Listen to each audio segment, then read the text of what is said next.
Fala pessoal, boa tarde, tudo bem? Eu sou Daniel Romanovski, vou estar falando para vocês aqui sobre o artigo Impactos Clínicos, Sociais, Tóxicos e Ambientais causados pela exposição contínua e sistêmica de microplásticos no ecossistema brasileiro. Pessoal, esse artigo ele vai basear a nossa conversa aqui. Ele foi escrito por diversos pesquisadores, então não vou citar o nome de todos aqui para que vocês não durmam já na primeira tela aqui, mas tem bastante gente aqui, estão enumerados aqui. Esse artigo foi publicado na revista Delos, volume 17, número 60, em 2024. Então, vou tentar mostrar através desse artigo aqui como que esses pedacinhos aí de plásticos estão fazendo, o que eles estão fazendo, né, conosco e com o nosso planeta. Para começar, queria que vocês pensassem na quantidade de plástico que a gente usa todos os dias. É muita coisa.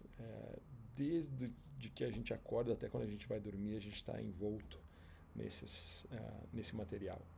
O plástico ele é super útil, ele é leve, ele é durável, ele é moldável e talvez a característica que tenha difundido muito ele é que ele é barato, né?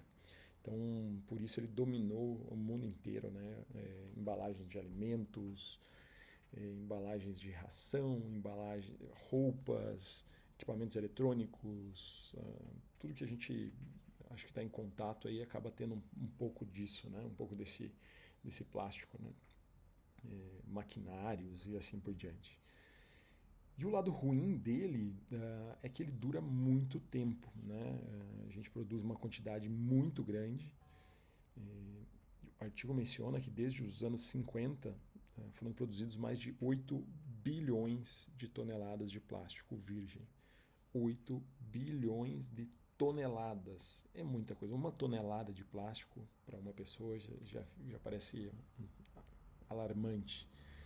Você imagine 8 bilhões de toneladas, não dá nem para imaginar, né? E o que acontece com todo esse plástico depois que a gente utiliza? Talvez esse seja um dos grandes problemas também, né? A maior parte ela não é reciclada. Esse estudo aqui, ele indica, né, que aproximadamente somente 9% do plástico produzido ele não vai para o lixão, não vai para o aterro, ou pior ainda, ele não acaba no meio ambiente, né? Rios, mares, etc. Só 9% é reciclado. 91% está e vai ficar aí na natureza por um bom tempo. Se a gente continuar nesse ritmo, o artigo menciona que até 2050 nós tenhamos 12 bilhões de toneladas de lixo plástico poluindo o planeta. É assustador. E aí, pessoal, com essa quantidade enorme de plástico na nossa natureza, começamos a estudar recentemente, até pela sua abundância, né? Mas não em tamanho são muito pequenos, mas pela sua abundância são preocupantes, os microplásticos. O que eles são? Basicamente são pedaços minúsculos de plástico com menos de 5 milímetros, né? Pense que estão no tamanho de uma semente de gergelim ou até menor, ou tamanho de metade de um grão de arroz ali. Esse é o tamanho de um microplástico, esse é o tamanho máximo, né? A gente tem desde dos nano lá, da parte que seria quase uma raspagem, uma poeira de plástico, até esse tamanho máximo aí de 5 milímetros, né? Esses plásticos, eles não surgem do nada ali, eles vêm da quebra, às vezes, do próprio plástico, né? Ou da fricção ali de garrafas, de sacolas, roupas sintéticas, né? Boa parte das nossas roupas leva fibras sintéticas, né? Então aquilo que quando a gente lava a roupa, né, ainda fica na verdade no filtro ali da lavadora de roupa, né? Ou às vezes sai de uma roupa, inclusive vai para outra, né? Você percebe isso principalmente quando você lava uma branca no meio das coloridas, né? Os pneus de carro, né? A fricção dos pneus de carro que é constante, né, no asfalto. Tudo isso vai desgastando e vai soltando esses pequenos fragmentos, né? Então existem vários tipos, né, com nomes complicados, não vou ficar aqui me atendo aos nomes específicos, mas vocês conhecem o famoso da garrafa PET, HDPE, embalagem de shampoo, né, que é aquela embalagem um pouquinho mais espessa ali. polipropileno, poliestireno, PVC e assim por diante. São diversos, são várias categorias, né? Acho que todo mundo aqui já conhece um pouco dessa matéria, né? Então, cada um vem de um produto diferente ali no caso, né? O problema desses pedacinhos que são tão pequenos e que se espalham com muita facilidade por todo lugar, ou seja, estão em todo lugar, é que a gente já achou, o artigo menciona que a gente já achou desde o oceano mais profundo ao gelo antártico e, pasmem os senhores, inclusive no ar que a gente respira, na água que a gente bebe, na comida que a gente come. Então, estão em todos os lugares. Estão em todos os lugares e se espalham cada vez mais com mais facilidade. Quase que incontrolável. E eles não ficam só por aí. Eles também adentram ao corpo humano. Sim, eles entram dentro de nós. Principalmente de 3 jeitos, né? Pela boca, nossos alimentos contaminados, frutos do mar. Quem aqui já não viu aqueles vídeos, né, de criaturas marinhas ou aves, né, que comem criaturas marinhas, que tem dentro dos seus estômagos pedaços de plástico, né, tampinhas e tudo mais. Mas frutos do mar, em geral, sal, mel, até frutas e verduras, ou até bebendo água da torneira, no caso, da água, essa água que vem da nossa torneira, eles estão por lá. Pelo nariz, nossa respiração, né, o que vem sim dentro daquela poeira que vem para dentro de nós, tem sim plástico, né, flutuando por ali. Muito fácil de imaginar aí a questão dos veículos, né, se você vê o desgaste dos pneus aí todos os dias nas ruas ali, quando vem aquela poeira levantada por algum vácuo ali que vai passando ali, ou vai puxando, né, vai levantando alguma massa de ar que vai levantando, ela suspende para a atmosfera e a gente vai respirar aquilo ali que vai entrar dentro dos nossos pulmões. Pela pele, alguns estudos sugerem o contato direto também pode ser uma porta de entrada, embora talvez em menor grau, mas se algo fica em contato contigo ali por muito tempo, né? E eu faço aqui a reflexão, né, de quando a gente mexia com aquelas balas, né? Todo mundo já foi criança e já consumiu essas balas doces mesmo, né? Quando você manuseava aquilo ali, às vezes manchava ali a tua mão ali com a tinta daquele papel de bala ali. Pra você ver como é fácil, na verdade, né, ele se desfazer, né? Então, pela pele também vai ter uma absorção ali. Se você ficar em contato com uma roupa de poliéster ali, com certeza alguma coisa, alguma reação ali naquela fricção o dia todo ali. Às vezes quente, às vezes calor, às vezes úmido, às vezes seco, vai ter, né? Você vai ter algum tipo de contaminação, óbvio, talvez em menor grau, mas com certeza tem, né? Então, se você até aqui achava que você estava ileso, opa, eu tomo meus cuidados aqui, não uso Tupperware em casa para colocar comida quente. Se você achava que você estava ileso, esqueça isso. Os microplásticos já estão dentro de você. É praticamente impossível escapar. Já encontraram microplásticos no sangue humano, nos pulmões, no intestino, no fígado, no coração, até na placenta de grávidas ou nas fezes de recém-nascidos, ou seja, que estão acabando de vir ao mundo, já foram encontrados microplásticos. Então a gente não tem muito para onde fugir. Uma vez eles lá dentro, ok, eles entraram, e aí? O que acontece com o nosso corpo? Né? O que acontece com esses microplásticos? Como que nosso corpo reage em relação a eles? O nosso corpo tem mecanismos para tentar lidar com esses invasores, mas esses plásticos eles são resistentes. Infelizmente, são bastante resistentes, inclusive. No intestino, as células podem acabar engolindo essas partículas, né? Especialmente as menores. E é como se as células confundissem aquele plástico com nutrientes. Ou seja, ou no meio do processo, né? No meio de talvez estar trazendo todo um alimento para dentro, ele também vai acabar absorvendo aqueles microplásticos ali, imaginando que ele fosse parte daquela alimentação, né? Então ele vai fazer um processo de digestão ali.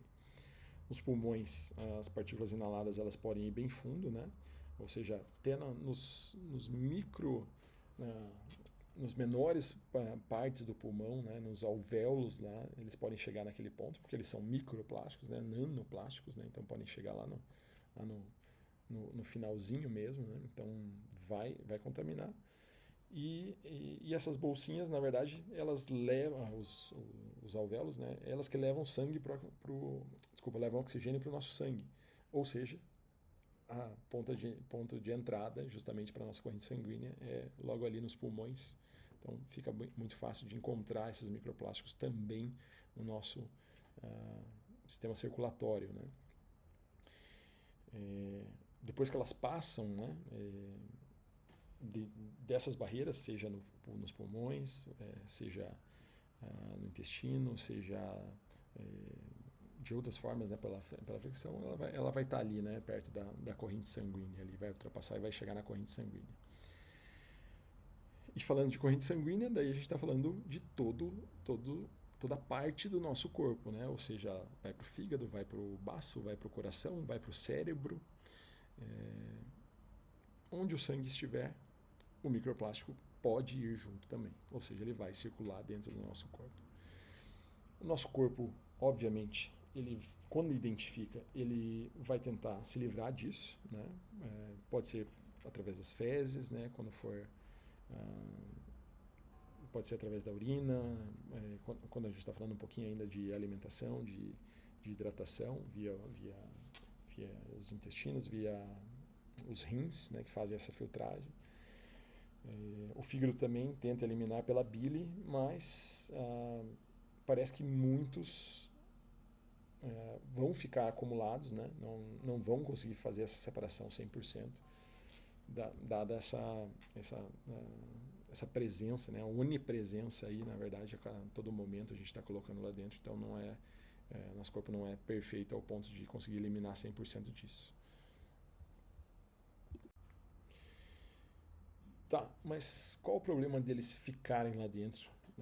Já que eles já estão lá dentro, são só pedacinhos de plástico, né, e eles duram tanto, talvez durem mais do que a nossa existência, então talvez eles não causem nenhum problema, vão ficar ali paradinhos, né? É que a gente tende a pensar que, por essa durabilidade, que eles são materiais inertes, na verdade, né? Mas na verdade não são. Eles, inclusive, podem trazer junto com você outras substâncias, né? Que foram adicionadas durante o processo de fabricação, aditivos, plastificantes, mutações do próprio plástico, inclusive, né? Que podem ser e são tóxicas, no caso, para a gente, né? Para o nosso corpo. Então, a própria presença física, única e exclusivamente por estarem ali, ele já pode gerar outros tipos de problemas para o nosso corpo. Por exemplo, quando o nosso organismo identifica, né, uma parte que ele não conhece ali, ele provavelmente vai criar um processo de inflamação para tentar tirar aquilo dali ou curar aquilo ali, né? Então, o problema é, como eles são microplásticos, estão no corpo como um todo, pode ser que gere, inclusive, uma inflamação crônica, né? A gente não pode ser que você não tenha nenhuma bactéria no seu corpo, nenhum tipo de doença, né, ou vírus, alguma coisa, mas você tem uma inflamação. E às vezes pode ser o próprio microplástico aí que está se inserindo e o teu corpo está tentando expulsá-lo, né? Essa presença ela pode criar também o estresse oxidativo, né, que é como se as células enferrujassem, né, causa um desequilíbrio, danifica os componentes celulares. Obviamente também pode causar danos às células, né? Pode machucar as membranas, interferir no funcionamento de cada uma das células, né? Então, ou dentro da célula ou das suas partes internas, né? Inclusive, então pode causar esse dano. Pode chegar, inclusive, por causa desses danos e pelas substâncias que ele pode liberar, ele pode causar estragos ainda maiores, que pode chegar até a alteração do nosso DNA. Ou seja, a gente vai estar passando, talvez, de geração para geração, a gente já vai estar passando algo já modificado, né? Ou seja, adaptado depois dessa geração plástico, vamos assim dizer, de quando o plástico se difundiu, né? Então, com certeza, isso já gerou algum tipo de alteração nos nossos DNAs aí. E inclusive, né, em último caso, né, a gente também fala em morte celular. E quando a gente está falando de alteração de DNA, a gente também pode estar falando de mutações de células, né? E a gente sabe que uma das principais doenças que estão ligadas à mutação de células é o câncer, né? Então, a grande curva de aumento do número de cânceres, né, de casos de câncer, ela também pode estar diretamente proporcional, talvez, à nossa utilização aí de plásticos, né, na nossa sociedade, né? E além disso ainda pode interagir com proteínas importantes do nosso corpo, mudando a forma delas e fazendo com que elas não funcionem corretamente. Então, são diversas alterações que podem ocorrer, né? Bem complicado aí, se for somado todas essas aqui, né? Se a gente não tomar cuidado, a gente vai ter grandes problemas aí de saúde, né? Por essa utilização que é passiva, é inerte, mas no final ela não é tão passiva assim. Indo para partes específicas do nosso corpo, né? Vou começar aqui pelo sistema digestivo. Então, atacando um pouquinho mais especificamente cada um dos órgãos aí. No intestino, além da inflamação que a gente acabou de falar, os microplásticos eles podem danificar a barreira intestinal, aquela parede que segura o conteúdo do intestino do resto do corpo. Isso pode deixar passar coisas que não deveriam passar, piorando inclusive inflamações, diverticulite, problemas específicos ali relacionados à parede do intestino. Também pode alterar a nossa microbiota intestinal, aquelas bactérias que vivem lá e são super importantes para a nossa saúde. Pode até servir de casa para as bactérias ruins crescerem, formando biofilmes, né? Ou seja, vai ser como se fosse um recife, né? Onde essas bactérias vão se plugando ali e vão encontrando o nosso corpo vai encontrando mais dificuldades para eliminá-las, né? No fígado, que seria o nosso grande filtro, né? Já encontramos em diversos estudos aí os microplásticos acumulados, especialmente em pessoas com doenças como cirrose, e parece que eles podem piorar condições como fibrose, formando cicatrização do fígado, né? Então, também pode piorar doenças já existentes, né? Não é só o caso de criar novas doenças, pode piorar as doenças ou tendências que aquele indivíduo tenha também. Indo para o nosso sistema respiratório, né?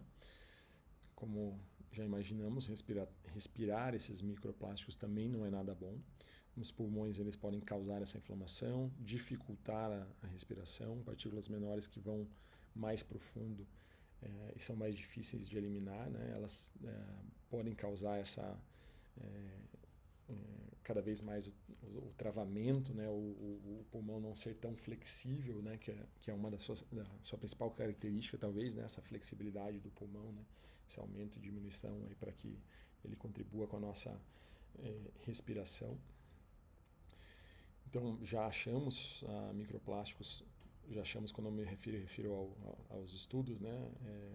Amostras de lavado pulmonar de pessoas mostrando que eles já chegam às menores partes do pulmão, né?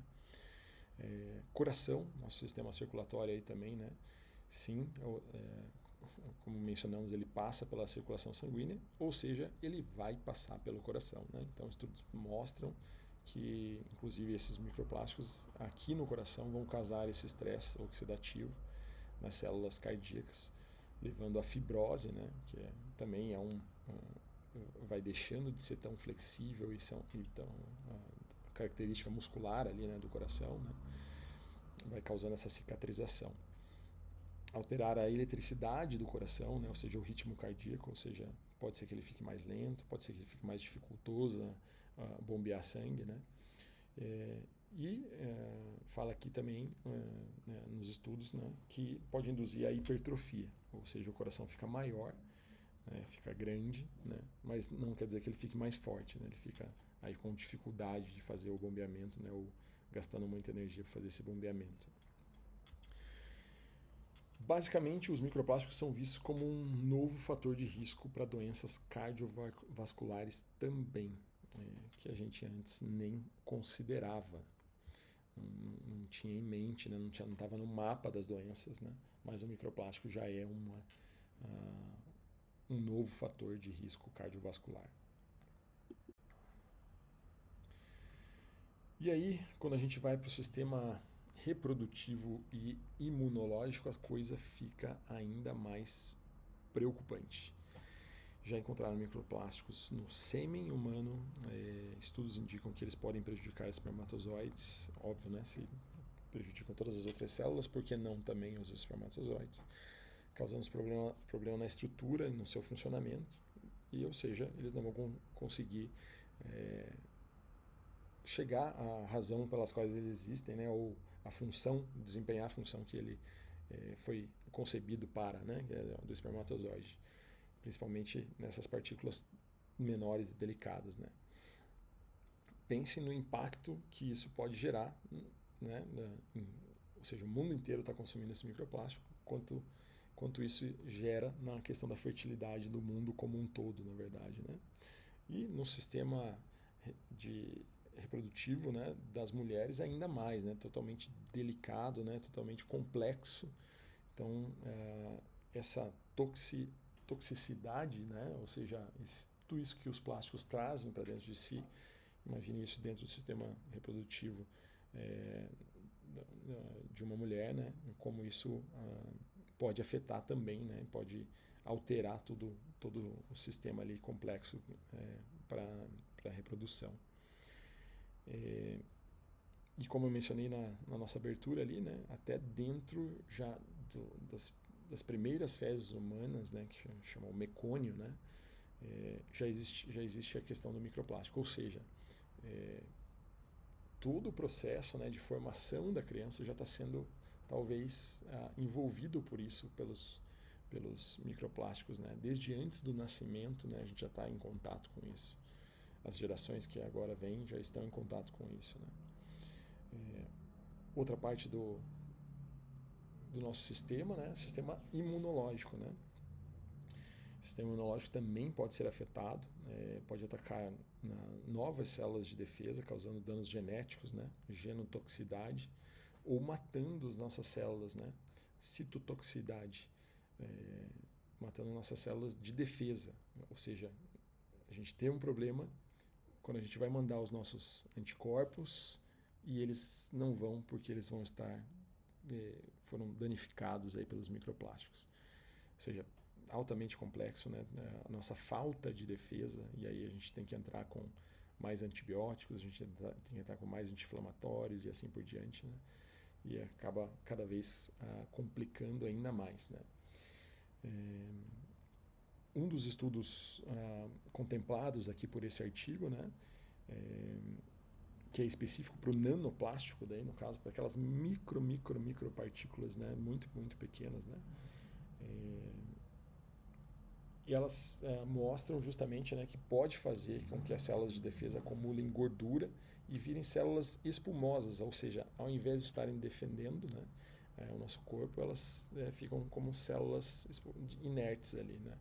Um passo inicial para aterosclerose, que é o entupimento também das nossas artérias. E se todo o nosso sistema está sendo afetado, né? Outro órgão também que é afetado são os nossos olhos, né? Já tem a nossa fragilidade do globo ocular, né? Imagine se ali também não estariam inseridos, né, os microplásticos e também causando malefícios. E com toda essa complexidade, né, fica aí a pergunta, né? Existe possibilidade de ligação com o câncer? Não sei o que vocês acham aí. Já tinha mencionado um pouquinho antes. Sim, tem muita possibilidade de ligação com o câncer, né? Quase que diretamente proporcional aí à utilização, o aumento a potencialização, na verdade, do câncer, né? Componentes liberados pelos plásticos, como BPA, óxido de estireno, são conhecidos por causar danos justamente ao DNA e mutações. ou seja, processos ligados ao desenvolvimento de câncer, especialmente no sistema digestivo e urinário. Dentro dos estudos aqui, ele consta também, faz menção, no caso, ao câncer de mama, né? Uma relação da exposição aos microplásticos que aumentou a expressão de genes ligados à metástase, que é quando o câncer se espalha, na verdade, né? Outras demonstrações ou expressões aí do câncer, né? E aumentou a liberação das substâncias inflamatórias, né? Ou seja, a presença de microplásticos aumenta a liberação de substâncias inflamatórias pelas células cancerígenas. Dizendo assim, na verdade ele não causou o câncer, mas ele piorou muito a situação daquele indivíduo. Tá bom, já deixei vocês um pouco assustados em relação a isso, mas vamos sair um pouco do foco ser humano, né? Se a gente conseguisse sair do foco ser humano. Mas vamos falar um pouco do microplástico, na verdade, não nos nossos corpos, mas na poluição ambiental. Tudo isso acontece com a gente, é o reflexo do que a gente está fazendo com o nosso planeta, né? Oceanos cheios de plástico, né?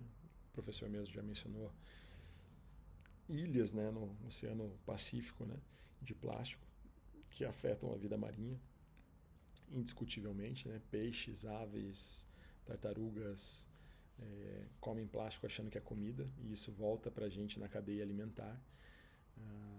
Mais uma vez, né, diversos documentários, né, que relatam isso, né, de na verdade ilhas só habitadas por aves que nunca tiveram contato humano, mas quando resgatados indivíduos, né, mortos, né, aves mortas desse lugar, você, quando faz uma biópsia, você encontra dentro do estômago delas pedaços de plástico, né, ou seja, mesmo não existindo lá o contato com os plásticos, né, que é o que a gente tem aqui, talvez ainda mais piorado, né, eles fazem essa inserção, ingerem esses plásticos, né, e o corpo deles ainda talvez mais frágeis ainda não conseguem eliminar isso, né, e acabam vindo a óbito, né, por essa ingestão aí de plásticos, né, não consegue se livrar disso. A gente, dentro dos oceanos, né, a gente está falando também de peixes aí, nossa alimentação de grande parte da nossa população mundial também é baseada nos frutos do mar, e já é conhecido que, obviamente, né, também por estar dentro da cadeia aí dos peixes, das aves, né, isso volta para a gente na cadeia alimentar.